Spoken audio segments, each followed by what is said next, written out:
Happy 18th birthday. और फिर finally तुम एडल्ट बन गए। मुझे तुम्हें कुछ बातें बोलनी है। हाँ? नॉटी?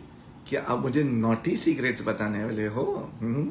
एक्चुअली मुझे तुम्हें 4 सीक्रेट्स बोलनी है। 4 सीक्रेट्स? बताओ बताओ। फर्स्ट, वोटर कार्ड पोर्टल में जाके अपना वोटर कार्ड बनाओ, बहुत इसेंशियल है। Okay, I am listening. Second, परिवहन सेवा पोर्टल में जाके अपना ड्राइविंग लाइसेंस बनाओ। 18 हो गए ना तुम, गाड़ी भी चलाओगे।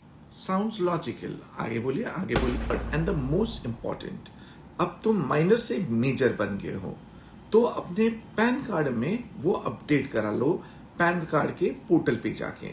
इंटरेस्टिंग। आगे बोलिए आगे बोलिए। फोर्थ भी बहुत इंपॉर्टेंट है, पासपोर्ट ऑफिस में जाके या पासपोर्ट सेवा वेबसाइट पे जाके अपना पासपोर्ट माइनर टू मेजर करा लो, बहुत इंपॉर्टेंट है। वाओ, इन सब के लिंक्स तो दे दीजिए जल्दी। आप भी सुन लो, मैंने इन सब के लिंक्स डिस्क्रिप्शन में लिखे। And don't forget to follow what's the finance.